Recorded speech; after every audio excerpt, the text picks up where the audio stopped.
তুমি একটা জিনিস ভাবো যে ভারত থেকে অস্ট্রেলিয়া 10,000 কিলোমিটার দূর। তাহলে ইন্ডিয়া থেকে যদি অস্ট্রেলিয়া পায়ে হেঁটে কেউ যায় তাহলে তার কতদিন সময় লাগবে?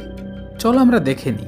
সবার আগে মায়ানমার যেতে হবে, তারপর মায়ানমারের ঘন জঙ্গল থেকে পৌঁছাতে হবে থাইল্যান্ড, থাইল্যান্ড থেকে মালয়েশিয়া, সেখান থেকে সিঙ্গাপুর, আর এখানে আসার পর তোমার রাস্তা বন্ধ হয়ে যাবে, কারণ আগে শুধু সমুদ্র, আর এখান থেকে তোমাকে নৌকো নিতে হবে। আর এখানে কয়েকদিন খালি জল আর আকাশ আর ভরসা নিয়ে কোনোভাবে তুমি সমুদ্রের এটা পার করে নিলে, তারপরে তুমি আসবে ইন্দোনেশিয়ায়।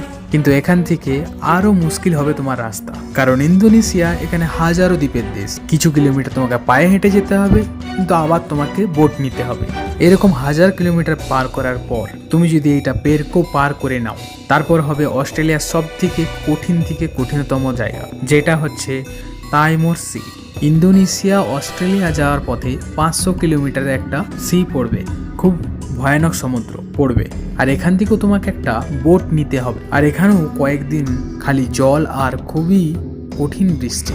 আর কোনোভাবে তুমি যদি এইখানটাও পার করে নাও তাহলে কংগ্রাচুলেশন, তোমার সামনে হবে অস্ট্রেলিয়া। তাহলে কি ভাবছো, তুমি কি পায়ে হেঁটে যেতে চাও? কমেন্টে অবশ্যই জানিয়ে যাও। আর ভিডিওটা ভালো লাগলে লাইক অ্যান্ড সাবস্ক্রাইব।